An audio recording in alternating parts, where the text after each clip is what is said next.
guess I don't really need slides. Well, thank you all for having me today. It's a real honor to be here. I'm newly arrived to India, but I've been doing the American Diplomat thing for about 10 years. I've served or worked in almost every continent on the planet except for Antarctica, and I've been to a lot of countries, but I've never been as excited about being in a country at a certain moment in time as I am to be here in India. So much happening here, so much promise, so many young people are really the main reasons that not only India, but I think the rest of the world is really excited for you. So, if I can today, I want us to use our imaginations, and I want us to use our imaginations to think about what India might look like in 2050. Before we get started, I want to say that in the United States, the late Robert Kennedy, who was the brother of President John Kennedy, both were assassinated. Robert Kennedy said once that some people see the world and they say, why? He said, some people see the world as it could be and ask, why not? That's an incredibly powerful statement that has been passed down from generation to generation of Americans. And we like to ask, why not? Why not create a better world? Why not create a better future for whomever? And I think what I want to do today is ask, why not with you about India? So let's go 35 years in the future. Let's go to 2050. Here we are in 2050. Here's India. In the audience today, we have a future Nobel laureate in science. The future Prime Minister is with us today. It's good to see you, ma'am. India in 2050 is the largest country in the world. Its population is 1.7 billion people. Pardon me. It is the youngest population in the world by far. Its economy has quintupled over the last 35 years and is now a $12 trillion economy. Poverty has all but been eradicated in India, and not only in India, but in many of the countries in South Asia. Today is October 21st, 2050. Today, a team of Indian and American astronauts, after a 2-year journey through space, are landing on Mars to establish the first human colony to research the red planet. A few months ago, India, who has long been a permanent member of the United Nations Security Council, led an international relief effort in the city of Mombasa, Africa, which was hit by a devastating earthquake. India's actions and its commitment to disaster relief saved tens of thousands of lives. India in 2050 is the world's leading producer and the world's leading green energy country. In fact, India is so dynamic in its green energy culture that it actually exports its green energy technologies, solar, wind, biomass, etc., to countries like Saudi Arabia and Qatar, who ran out of oil about 10 years ago. That's India in 2050. Go back. So, how did you get there?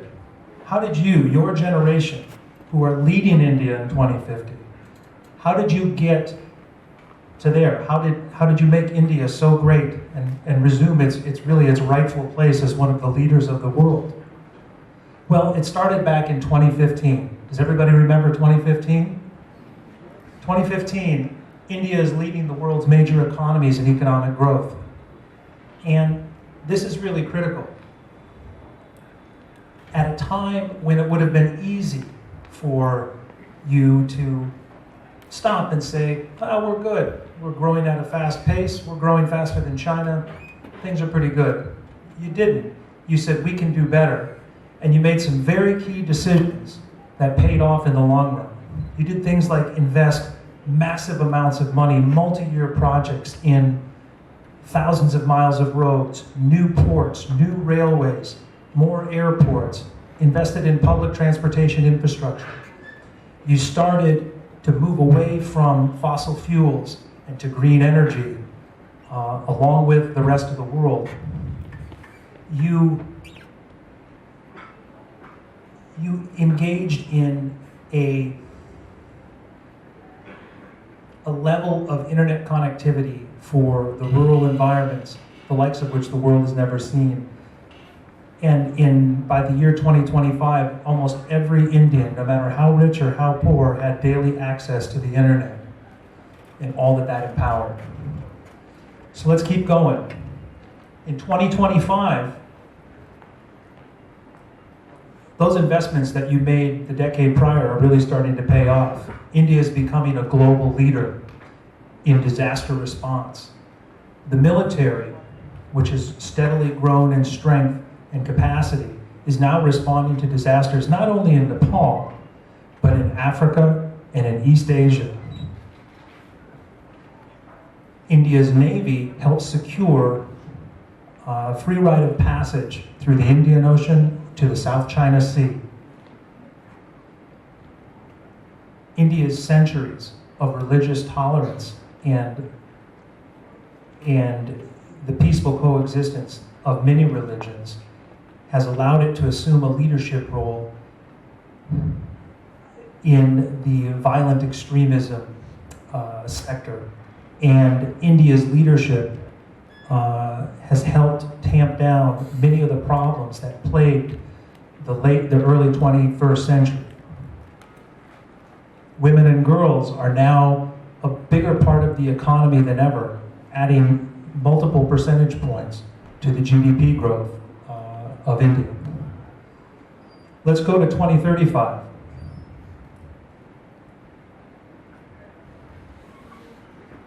So by 2035, India's space program is reaching new heights.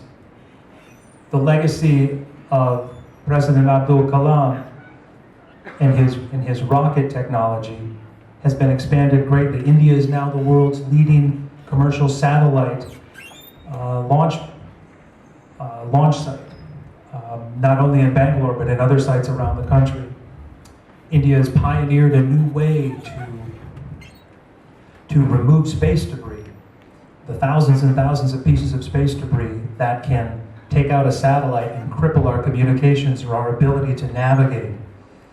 The world looks to India for a low-cost, high-tech way to access space. About 10 years ago, India assumed its chair on the United Nations Security Council, and its leadership in the UN has been welcomed by all in the international community. India's investment in its communications infrastructure that you did 20 years ago has not only benefited the country economically, but it has created 4 separate Silicon Valleys in India, places where capital, education, and innovation all come into play. So when people talk about Silicon Valley, they're talking not only about Menlo Park in California, they're talking about Bangalore and Chandigarh and Jaipur and Hyderabad as places where the most innovative minds can be found. So let's go to 2045.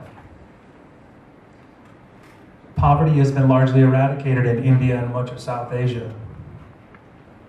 And India is the world's leading renewable energy technology exporter.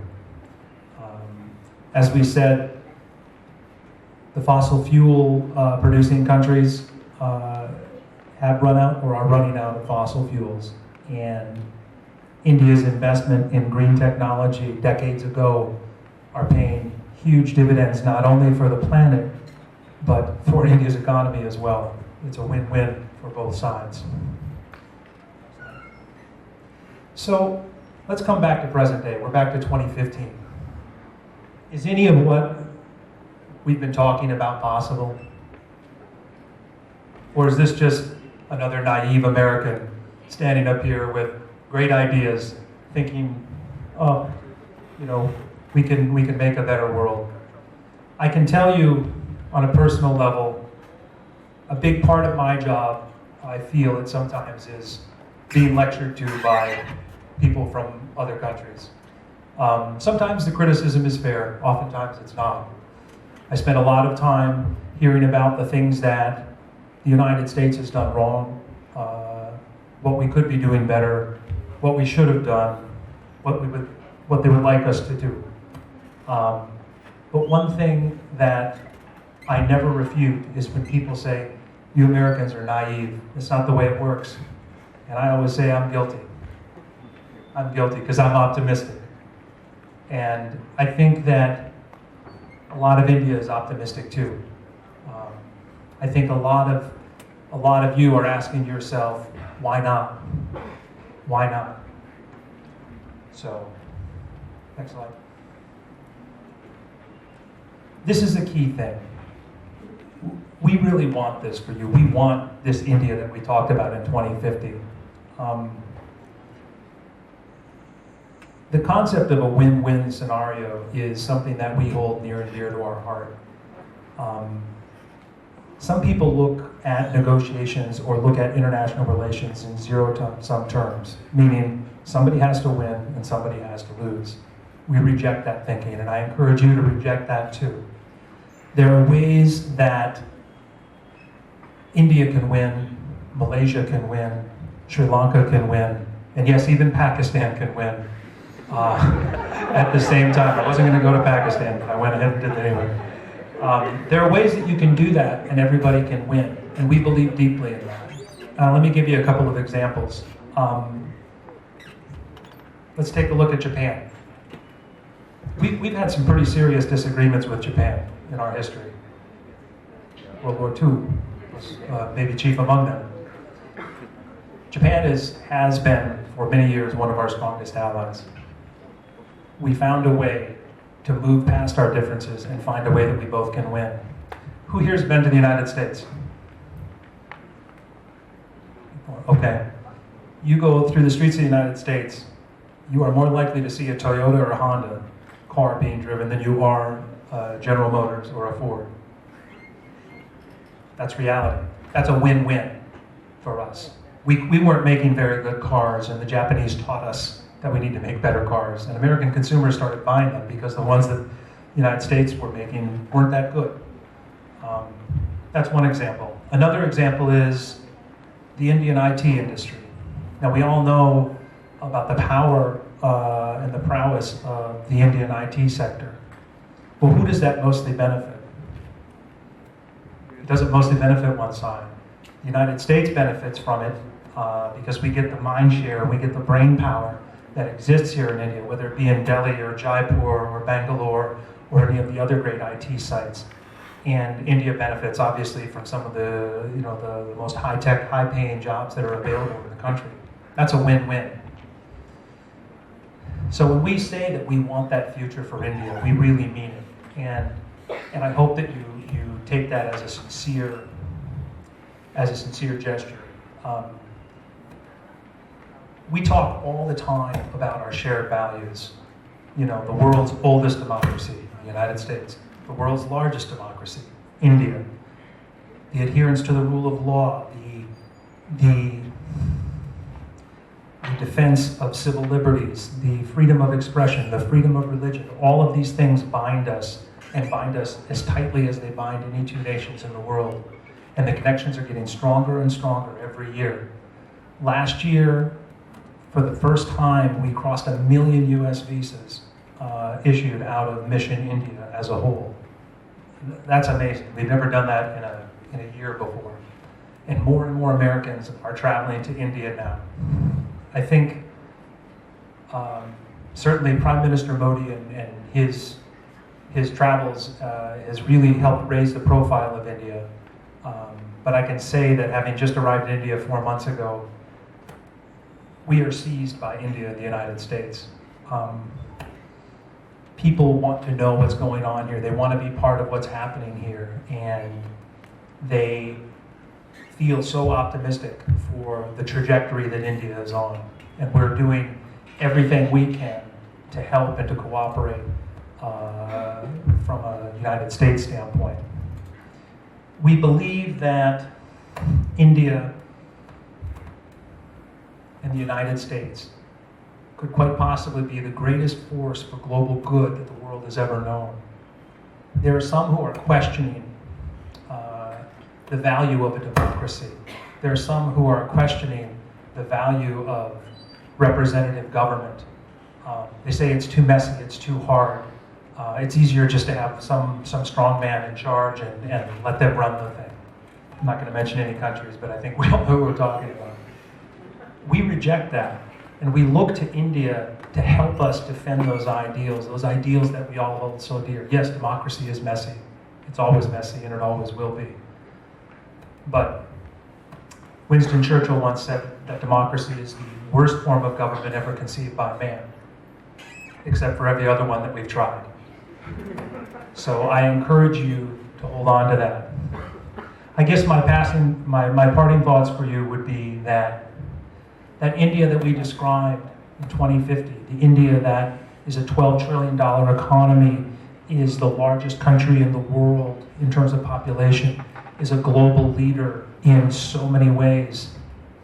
The India that's eradicated poverty for not only its own population, but all of South Asia, that's the India that we want for you, and that is your India. You are that India. I thank you very much.